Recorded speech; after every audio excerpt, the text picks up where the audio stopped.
ang tumatakbo sa isipan niya. Siguro pumasok sa isipan ni Abraham.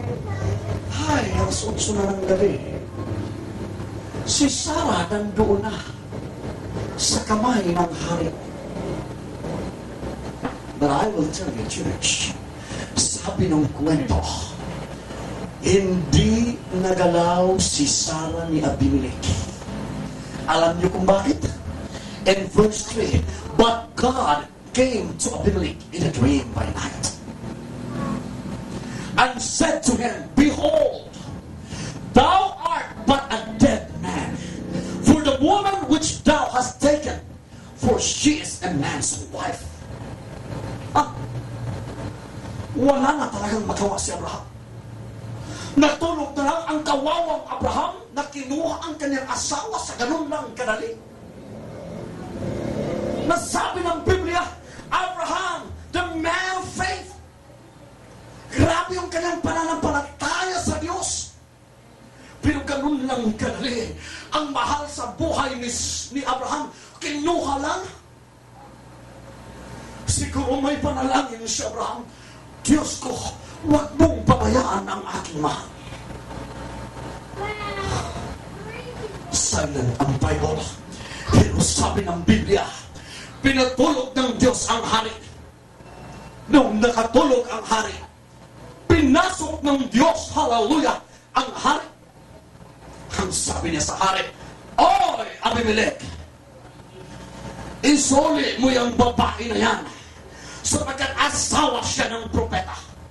Kapag hindi mo isuli sa tao kung saan mo kinuha yan, ikaw at ang buo mong kaharian ay malilipol. Kaya merong awit si Don Moen, God will make a way when there seems to be no. Ang akala ni Abraham, wala na siyang pag-asa. Ang akala ni Abraham nung gawin yun, mawala na nung tuluyan si Sarah. But I will tell you, minsan sa isip natin, wala na ba akong kakampi? Wala na ba akong Diyos? I will tell you, kahit natutulog ka, ang Diyos ay gumagawa ng paraan para ikaw ay natin puprotektahan. Ang Diyos ay gumagawa ng paraan upang tugunin ang iyong pangangailangan. Tanong ng Diyos na ating pinag-iigilan. Before I close this message, we need to understand na ang buhay ng mga anak ng Diyos ay precious in the sight of the Lord. But I will tell you, may panahon din na pababayaan ka ng Panginoon kung ayaw mo makinig at maglingkod sa Diyos. I would like to close this message, the story of Solomon. Matalino, malakas si Solomon. At alam ko, kung alam din ninyo, na ang kwento ni Solomon. Sa panahon na yun na naglalaro si Solomon kay Delilah. Kasi minsan, maganda yung babae sa labas kaysa loob. Samson, I'm sorry. Sabi ni Sammy ng kwento, mga kapatid, naglalaro si Samson. Alam ko, mga kapatid, na sa panahon na yun, alam ni Samson na pwede siyang mapahamak. Siya ba?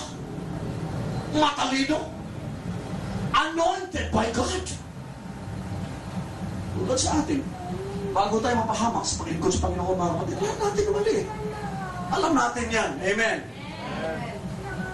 Tulad ni Samson. Kasi minsan may mga young people, mga lalaki, wow, nakakita na ng spaghetti sa labas, spaghetti pataas, baba ba yan? Ano ba yan? Spaghetti na yan? Kundo ng mga young people, grabe. Samson! Marami kang kapatid dyan. Ayaw ko sa mga kapatid sa natin sa church, mga karaan, tignaw. Luma talaga. Walang ibang estilo sa buhok nila. Ganun lang lahat. Palakihan ng mga noo yung mga yan dyan sa church. Grabe. Nakikipaglaro si Samson kay Delilah. Ito ang masakit. Ang sabi ng kwento, mga kapatid, hindi lang isang beses sinubukan ni Delilah si Samson. Kasi pag gumawa ng pagsubok ang diablo, ang kaaway natin, mga kapatid, sulit talaga. First class talaga. Pumunta si Delilah doon. Son, baby, saan na nagmumula yung lakas mo, son? Marami siyang dahilan na hindi niya kayang kunin agad ni Delilah. Pero sabi ng kwento, inaraw-araw siya ni Delilah. Araw-arawin ka. Balitaan kaya natin, mga kapatid. Kung sila ang araw-arawin natin, nasubukan niyo na ba pinuntahan kayo ng kapitbahay ng pray? Manood muna tayo ng boxing and pray. Linggo ngayon, wala ba rin pakit? Ay, di, magsisimba ko. Ay, natin naman yung simba, pray. Punta tayo sa ano? Mga young people, lagi naman kayo nag-church, mag-beach muna tayo. Punta tayo sa beach.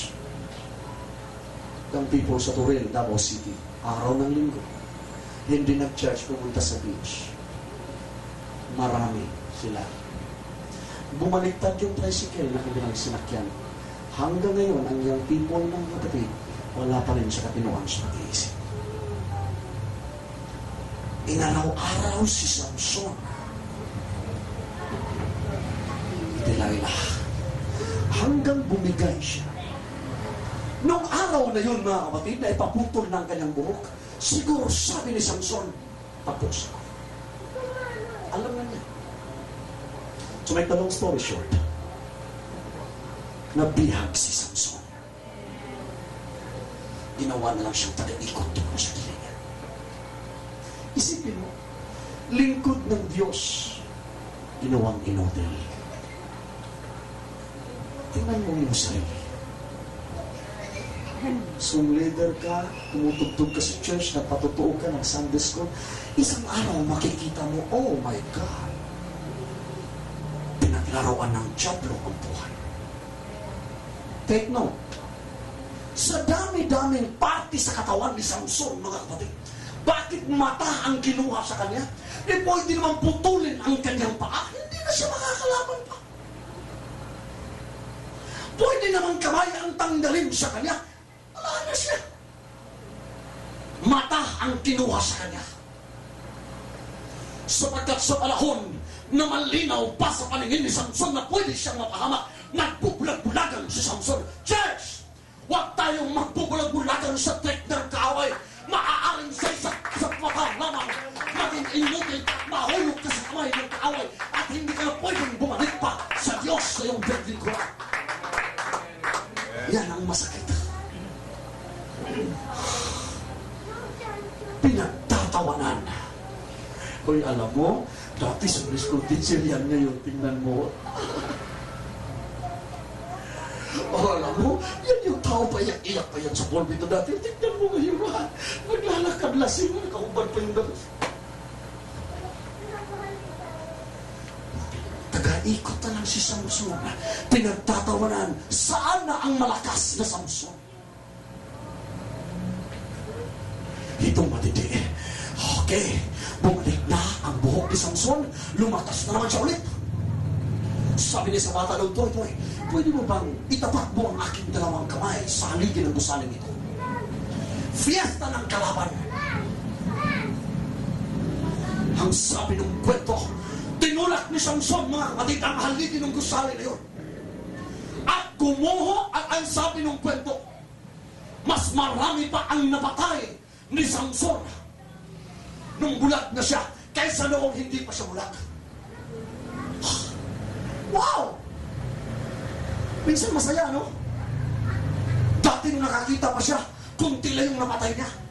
Ngayon bulag na siya, mga kapatid. Hallelujah! Mas maraming napatay niyang kalaban. Minsan natutuwa tayo. Wow! Pero nung tinignan kong mabuti, mga kapatid, nakakalungkot ang buhay niya. Sapagkat namatay si Samson kasama ang mga taong walang Diyos. Psalm chapter 16, 116 verse 15, if I'm not wrong. Precious in the sight of the Lord, the death of His saints. Manisgasya ang buhay mo, wala ka sa mga taong may Diyos. Kaya sabi ni Joshua na binasa natin kanina, magdesisyon ka, But as for me and my house, we will serve the Lord. I will leave this question to you. It's now or never. Let's all stand, mga kapatid. Hallelujah. Dahil ang akala nila, ang paglilingkod sa Diyos ay naglalaro lamang. Pupunta ka sa church, walang gana. Dapat mga kapatid sa bahay pa lang, i-tune in natin ang ating mga sarili. Ano na naman kaya ang mensaheng makukuha ko ngayon? Hindi yung pagdating mo sa church, mga kapatid, nahawaan yung energy ng iba sapagkat inaantok ka sa upuan mo. Oh my God!